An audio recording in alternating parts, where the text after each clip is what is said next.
Hello students, welcome to CRP academy. CRP একাডেমিতে তোমাদের সকলকে স্বাগত এবং প্রত্যেককে গুড ইভিনিং। তো আমরা সিআরপি একাডেমির তত্ত্বাবধানে জিকে অধ্যায় ভিত্তিক ক্লাস করছি এবং গুরুত্বপূর্ণ বিষয়ের গুরুত্বপূর্ণ টপিকগুলো নিয়ে সম্পূর্ণ প্রশ্ন উত্তর সাথে কিছু এক্সট্রা তথ্যের মাধ্যমে আমরা ক্লাসগুলো করছি।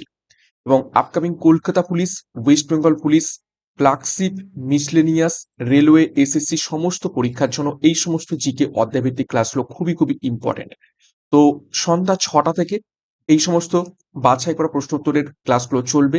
তো আজকে আমরা ভারতের সংবিধানের উপর থেকে খুবই গুরুত্বপূর্ণ টপিক গণপরিষদ নিয়ে ক্লাসটা করব এবং খুবই গুরুত্বপূর্ণ প্রশ্ন উত্তর সাথে কিছু এক্সট্রা নোটস আমি তোমাদের দেখিয়ে দেব। তো সিআরপি একাডেমিতে নতুন হয়ে থাকলে অবশ্যই চ্যানেলটিকে সাবস্ক্রাইব করো, পাশের বেল আইকনটা প্রেস করে রাখো এবং টেলিগ্রামে যুক্ত হয়ে যাও। ফ্রি পিডিএফ, ফ্রি বিষয়ভিত্তিক মক টেস্ট, ফ্রি সাপ্তাহিক কারেন্ট অ্যাফেয়ার্স এবং ফ্রি সাপ্তাহিক ফুল মক টেস্ট পাওয়ার জন্য। তো ক্লাসটা শুরু করা যাক। কি কি প্রশ্ন উত্তর রয়েছে সেগুলো এক এক করে দেখে নেওয়া যাক। দেখো, প্রথম প্রশ্ন, গণপরিষদ গঠনের দাবি কে উত্থাপন করেছিলেন? প্রত্যেকটা প্রশ্ন চলাকালীন চেষ্টা করবে নিজেরাই সঠিক উত্তরগুলো করার, তারপর আমার উত্তরের সাথে মেলানোর চেষ্টা করবে তোমাদের উত্তরগুলো মিলছে কি। নিচের কোন ব্যক্তি প্রথম গণপরিষদ গঠনের দাবি উত্থাপন করেছিলেন? গণপরিষদ মিন্স কনস্টিটিউয়েন্ট অ্যাসেম্বলি। তো সঠিক উত্তর হয়ে যাবে অপশন ডি, মানবেন্দ্র রায়। শর্টে অনেক সময় আমরা কি বলে থাকি, এম রয়। তিনি প্রথম এই গণপরিষদ গঠনের দাবি উত্থাপন করেছিলেন। দেখো ডিটেলস দেখবো। মানবেন্দ্র রায়, যিনি 1934 সালে গণপরিষদের ধারণাটি প্রস্তাব করেছিলেন এবং এই ধারণাটি পরবর্তীতে 1935 সালে জাতীয় কংগ্রেসের প্রস্তাব করেছিল। নেক্সট 2 নম্বর প্রশ্ন, ভারতের গণপরিষদ কবে গঠিত হয়? ভিভিআই করো।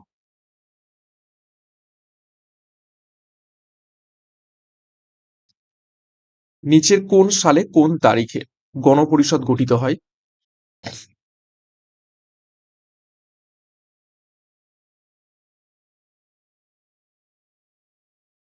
সঠিক উত্তর হবে অপশনে 1946 সালের 9 ডিসেম্বর। এই দিন গণপরিষদ গঠিত হয়। দেখো ডিটেলসে, 1946 সালের ক্যাবিনেট মিশন পরিকল্পনাটি প্রথম গণপরিষদের প্রস্তাব করেছিল। গণপরিষদের সদস্যরা প্রাদেশিক আইনসভায় নির্বাচিত হন।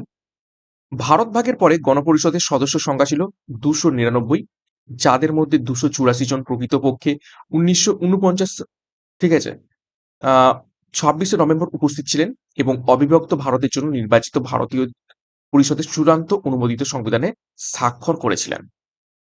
ওকে, অর্থাৎ এই যে গণপরিষদ, এটাই ক্যাবিনেট মিশন পরিকল্পনার অধীনে কি হয়েছিল, গঠিত হয়েছিল 1946 সালের 9 ডিসেম্বর। 3 নম্বর প্রশ্ন, গণপরিষদে মোট কতজন সদস্য ছিল?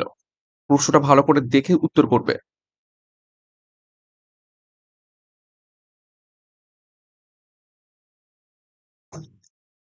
গণপরিষদে মোট কতজন সদস্য ছিলেন? সঠিক উত্তর হবে অপশন সি, 389 জন সদস্য ছিলেন।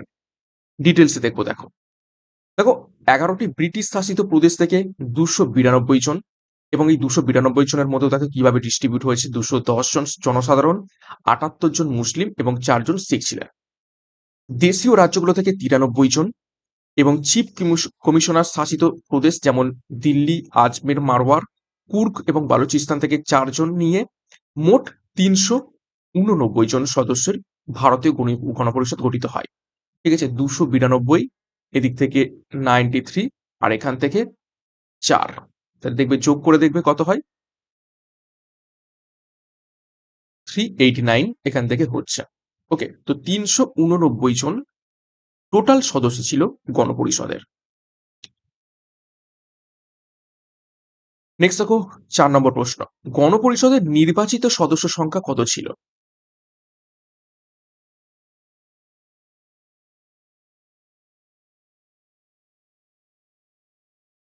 গণপরিষদে নির্বাচিত সদস্য সংখ্যা কত ছিল?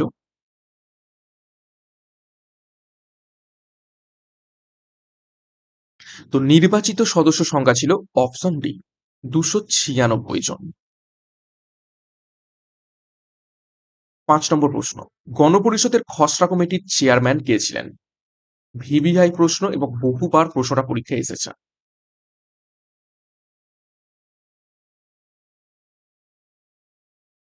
খসড়া কমিটি মিন্স ড্রাফটিং কমিটি।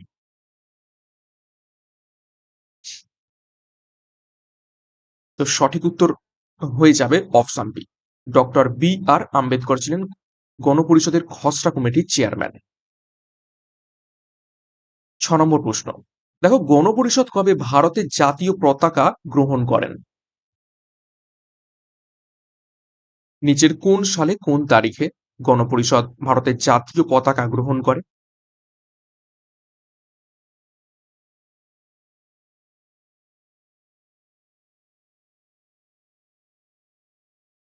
সঠিক উত্তর হবে অপশন এ, 22 জুলাই 1947 সালে গণপরিষদ ভারতের জাতীয় পতাকা গ্রহণ করে। দেখো একটু ডিটেলস দেখবো। জাতীয় পতাকা আয়তকার হতে হবে। পতাকার উচ্চতা অর্থাৎ প্রস্থ এবং দৈর্ঘ্যের অনুপাত হবে 3:2। আইন অনুসারে পতাকাটি খাদির তৈরি হতে হবে, যা মহাত্মা গান্ধী জনপ্রিয় করেছিলেন, এবং এটি ডিজাইন করেছিলেন পিঙ্গালি ভেঙ্কাইয়া। আমাদের ভারতের জাতীয় যে পতাকা সেটা ডিজাইন কে করেছিলেন? পিঙ্গালি ভেঙ্কাইয়া। তো গুরুত্বপূর্ণ তথ্য এটি। 7 নম্বর প্রশ্ন, গণপরিষদের প্রথম অধিবেশনে কে সভাপতিত্ব করেন?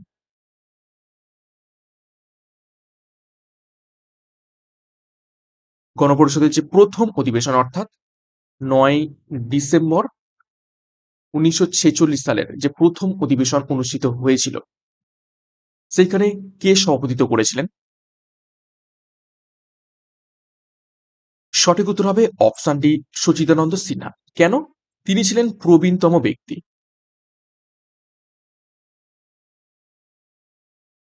এবং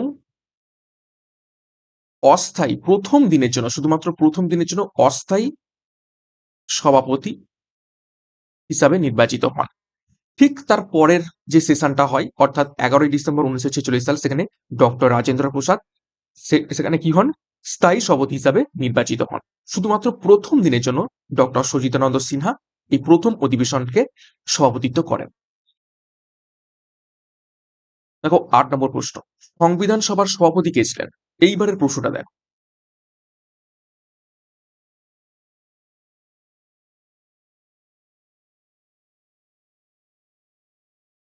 সংবিধান সভার সভাপতি ছিলেন, সঠিক উত্তর হবে অপশন সি, রাজেন্দ্র প্রসাদ। তিনি ছিলেন স্থায়ী সভাপতি। ওকে। 11 ডিসেম্বর 1946 সালে নির্বাচিত হন।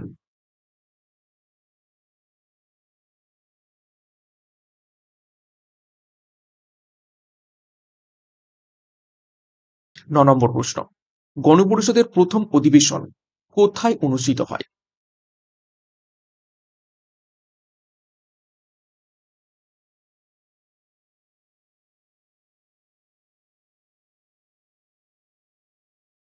নিচের কোন স্থানে গণপরিষদের প্রথম অধিবেশন অনুষ্ঠিত হয়?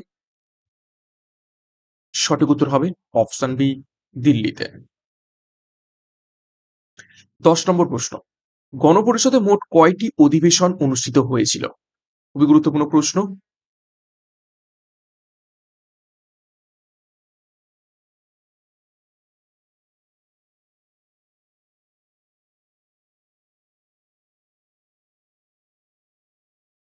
সঠিক উত্তর হবে অপশন বি, টোটাল 11টি অধিবেশন অনুষ্ঠিত হয়েছিল।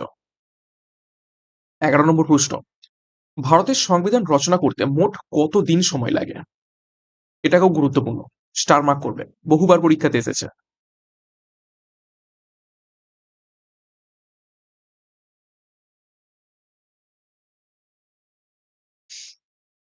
ভারতের সংবিধান রচনা করতে সময় লেগেছে, সঠিক উত্তর হবে অপশন এ, 2 বছর 11 মাস এবং 18 দিন।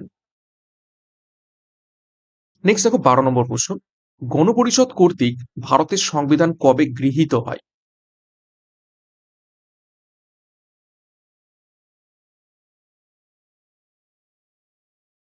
নিচের কোন তারিখে কোন সালে গণপরিষদ কর্তৃক ভারতের সংবিধান গৃহীত হয়েছিল?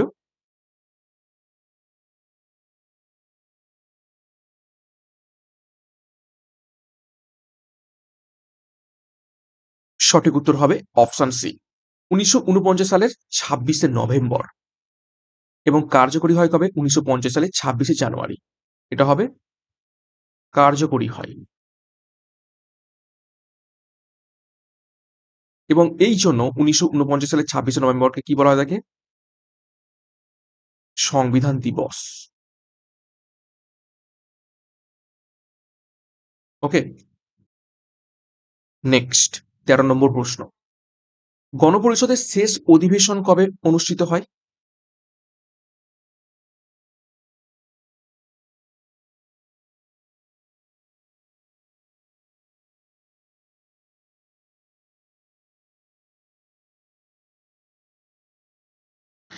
সঠিক উত্তর হয়ে যাবে এখান থেকে অপশন সি, ১৯৫০ সালের ২৪শে জানুয়ারি গণপরিষদের শেষ অধিবেশন অনুষ্ঠিত হয়। ১৪ নম্বর প্রশ্ন দেখো, নিচের কোনটির প্রস্তাবে গণপরিষদ গঠন করার কথা বলা হয়েছিল?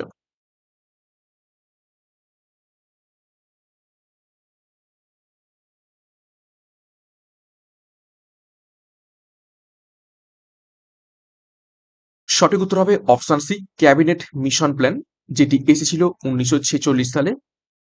তো এইটির প্রস্তাবেই গণপরিষদ গঠন করা হয়েছিল। ১৫ নম্বর প্রশ্ন, কবে গণপরিষদের প্রথম অধিবেশন বসে? অলরেডি আমি লিখিয়ে দিয়েছি, সঠিক উত্তরটা করে ফেলো। গণপরিষদের প্রথম অধিবেশন নিচের কোন তারিখে কোন সালে বসে? সঠিক উত্তর হবে অপশন সি, ১৯৪৬ সালের ৯ ডিসেম্বর। ১৬ নম্বর প্রশ্ন, ডক্টর ভীমরাও আম্বেদকরের সভাপতিত্বে ভারতীয় সংবিধানের খসড়া কমিটি কবে তৈরি হয়? অর্থাৎ ড্রাফটিং কমিটি নিচের কোন তারিখে কোন সালে গঠিত হয়? খুবই গুরুত্বপূর্ণ প্রশ্ন।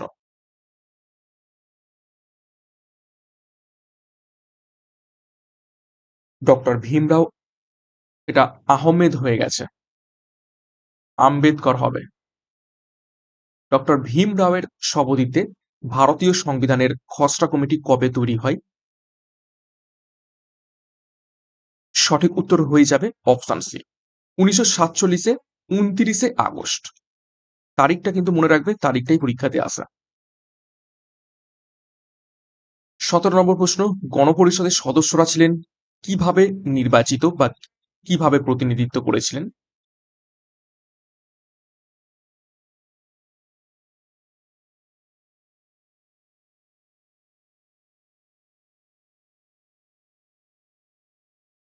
তো সঠিক উত্তর হবে অপশন এ, প্রাদেশিক সভা দ্বারা নির্বাচিত ছিলেন গণপরিষদের সদস্যরা। ১৮ নম্বর প্রশ্ন, চেয়ারম্যান সহ ড্রাফটিং কমিটিতে মোট কতজন সদস্য ছিলেন? ভিভিআই করো।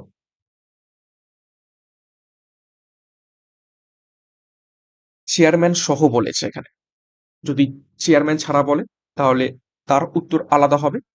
আর যদি বলে চেয়ারম্যান সহ ড্রাফটিং কমিটিতে মোট কতজন সদস্য ছিলেন, তার উত্তর হয়ে যাবে অপশনে ৭ জন। ওকে। আর যদি চেয়ারম্যান ছাড়া বলে তখন হয়ে যাবে ৬ জন। তো কোন ব্যক্তিরা ছিলেন একটু দেখে নেবো। দেখো, Alladi Krishnaswamy Ayyar, B N Gopalaswami, B R Ambedkar যিনি ছিলেন chairman, K M Munshi, Mohammad Saadulla, B L Mitter এবং ডিপি খৈতান। তো টোটাল এই ৭ জন ব্যক্তিবর্গ ছিলেন ড্রাফটিং কমিটিতে। ১৯ নম্বর প্রশ্ন, ১৯৪৬ সালের ১১ই ডিসেম্বর কে গণপরিষদের সভাপতি নির্বাচিত হন? এখানে স্থায়ী সভাপতি বলা উচিত।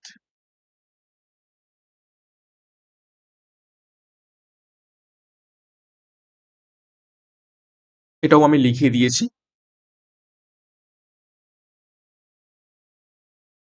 তো স্থায়ী সভাপতি হিসাবে নির্বাচিত হন option A, doctor Rajendra Prasad. এবং এইচ সি মুখার্জি অর্থাৎ হরেন্দ্র কুমার মুখার্জি বা মুখোপাধ্যায়, তিনি সহ সভাপতি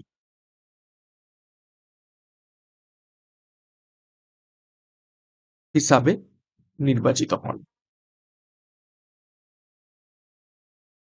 ওকে, নেক্সট 20 নম্বর প্রশ্ন। গণপরিষদের প্রথম সভার কার্যনির্বাহী সভাপতি পদে ডক্টর সচিদানন্দ সিনহার নাম প্রস্তাব করেন নিচের কোন ব্যক্তি? অর্থাৎ প্রথম যে সভাটা হয়েছিল সেই দিন কার্যনির্বাহী সভাপতি বা অস্থায়ী সভাপতি পদে ডক্টর সচিদানন্দ সিনহার নাম নিচের কোন ব্যক্তি প্রস্তাব করেছিলেন?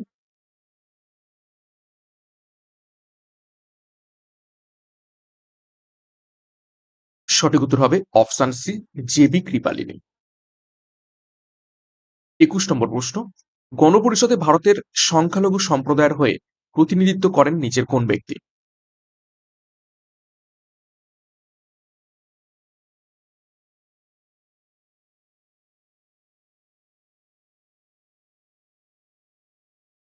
তো সংখ্যালঘু সম্প্রদায়ের হয়ে প্রতিনিধিত্ব করেন, সঠিক উত্তর হবে option D, doctor B.R.. Ambedkar. 22 নম্বর প্রশ্ন। রাজ্য সংবিধান সংক্রান্ত কমিটির সভাপতি কে ছিলেন?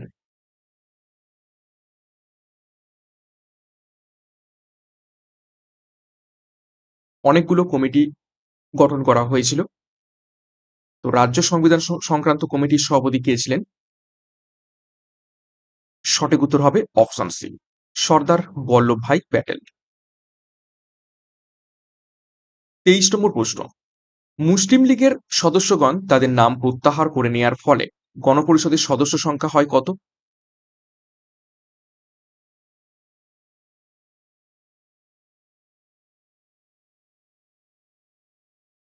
মুসলিম লীগ সদস্যগণ তাদের নাম প্রত্যাহার করে নেয়ার ফলে গণপরিষদের সদস্য সংখ্যা হয় কত? তো সঠিক উত্তর হবে অপশন বি, 299 জন। নেক্সট 24 নম্বর প্রশ্ন। গণপরিষদে দেশীয় রাজ্যগুলির প্রতিনিধির সংখ্যা কতজন ছিল?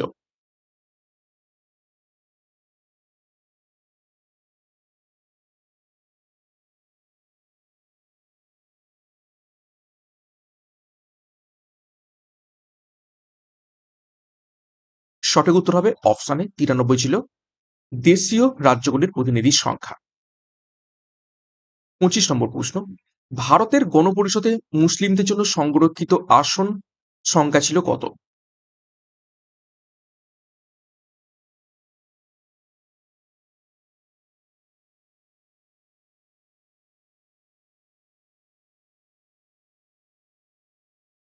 তো সঠিক উত্তর হবে অপশন বি, 80টি। ওকে, এটা মুসলিমদের জন্য, মুসলিম লীগের জন্য নয় কিন্তু। ঠিক আছে, মুসলিম লীগ আলাদা, মুসলিম আলাদা। ওকে,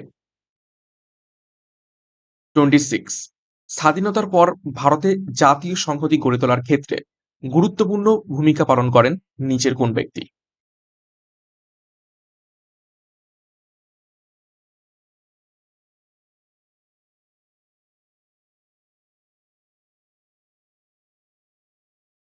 তো সঠিক উত্তর হবে অপশন সি, সর্দার বল্লভভাই প্যাটেল। 27। গণপরিষদের সহ সভাপতি কে ছিলেন?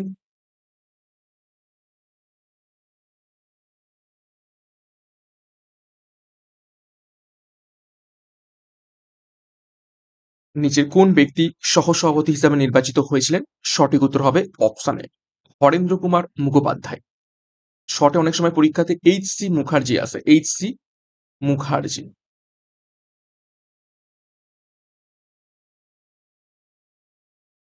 28। কত সালে অন্তর্বর্তীকালীন সরকার প্রতিষ্ঠিত হয়?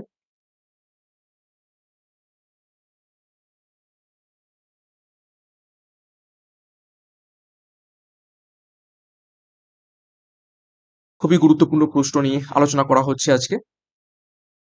তো সঠিক উত্তর হবে অপশন ডি, 1946 সালের আগস্ট মাসে অন্তর্বর্তীকালীন সরকার প্রতিষ্ঠিত হয়।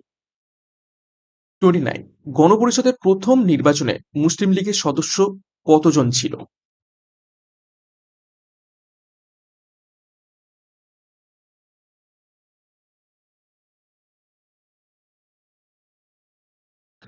তো মুসলিম লীগের সদস্যজন ছিল অপশন সি, 73 জন। 30 নম্বর প্রশ্ন। ভারতীয় গণপরিষদের সাংবিধানিক পরামর্শদাতা হিসাবে কে নিযুক্ত হন?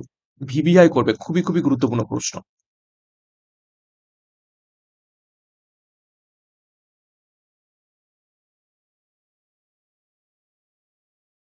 সাংবিধানিক পরামর্শদাতা অর্থাৎ কনস্টিটিউশনাল অ্যাডভাইজারি, কনস্টিটিউশনাল অ্যাডভাইজার।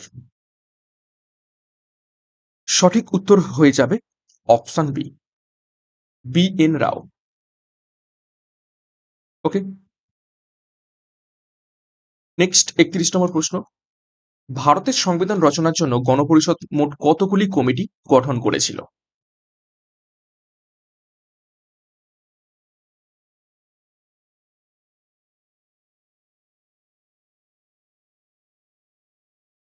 সঠিক উত্তর হবে অপশনে 22টি কমিটি গঠন করেছিল। 32 নম্বর প্রশ্ন। গণপরিষদের প্রথম অধিবেশনে কে উদ্দেশ্যমূলক প্রস্তাব বা অবজেক্টিভ রেজলিউশন এটি উত্থাপন করেছিলেন? খুবই গুরুত্বপূর্ণ প্রশ্ন, যেটা পরবর্তীকালে প্রিয়াম্বেল বা প্রস্তাবনা প্রস্তাবনা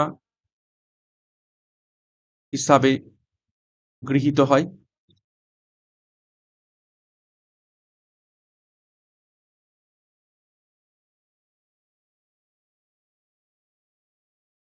তো সঠিক উত্তর হবে অপশন এ, পণ্ডিত জওহরলাল নেহরু। কত তারিখে? 13ই ডিসেম্বর 1946। 33 নম্বর প্রশ্ন। ভারতীয় গণপরিষদের স্টিয়ারিং কমিটি অর্থাৎ কার্যনির্বাহক কমিটির চেয়ারম্যান কে ছিলেন?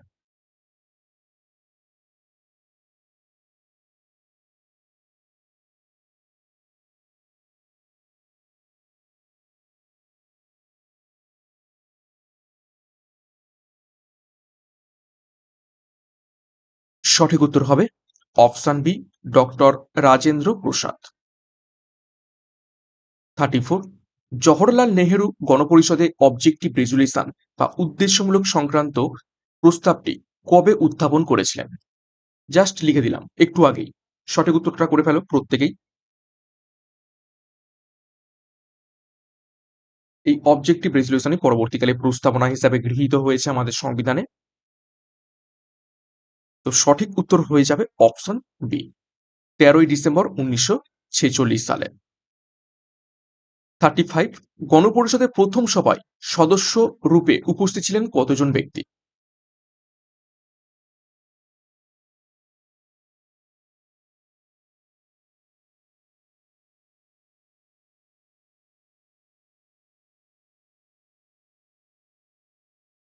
সঠিক উত্তর হবে অপশনে 207 জন উপস্থিত ছিলেন।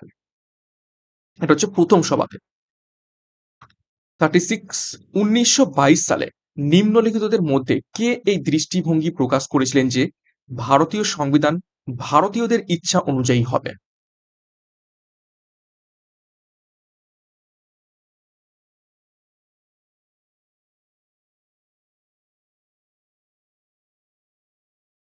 সঠিক উত্তর হবে option B, Motilal Nehru.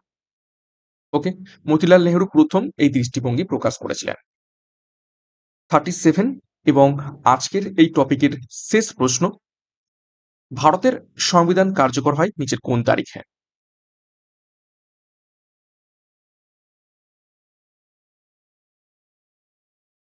Easy প্রশ্ন, বলেও দিয়েছি আমি। সঠিক উত্তর হবে অপশানে 26শে জানুয়ারি 1950।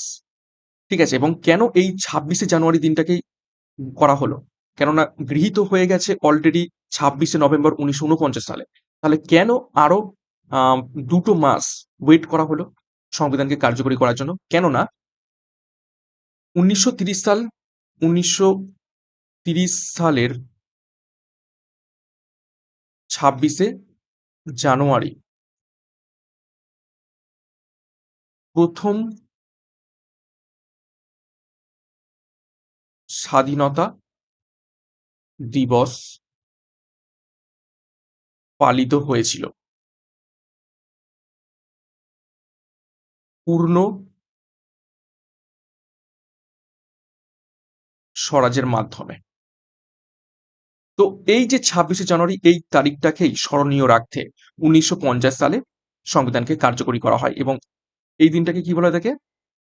প্রজাতন্ত্র দিবস। ওকে, তো আশা করি বুঝতে পেরেছো। তো 37 প্রশ্ন তো ছিল আজকের এই টপিক থেকে। কার কত স্কোর হয়েছে একটু কমেন্ট বক্সে কমেন্ট করবে। এবং ক্লাসগুলো কেমন লাগছে, প্রশ্নপত্র কেমন লাগছে সেই ব্যাপারে তোমাদের লাইক এবং কমেন্ট কিন্তু খুবই, খুবই জরুরি। তোমাদের লাইক এবং কমেন্ট খুবই উৎসাহ দেয় আমাদের এই প্রশ্নগুলো নিয়ে আসার জন্য। তো আমাদের চ্যানেলে নতুন হয়ে থাকলে চ্যানেলকে সাবস্ক্রাইব করো, পাশের বেল আইকনটা প্রেস করে রাখো এবং টেলিগ্রামে যুক্ত হয়ে যাও। ফ্রি পিডিএফ, ফ্রি বিশ্বভিত্তিক মক টেস্ট, ফ্রি সাপ্তাহিক কারেন্ট অ্যাফেয়ার্স এবং ফ্রি ফুল মক টেস্ট পাওয়ার জন্য। তো আজকের মতো ক্লাসটা এখানে শেষ করছি। প্রত্যেককে all the best. Thank you. By.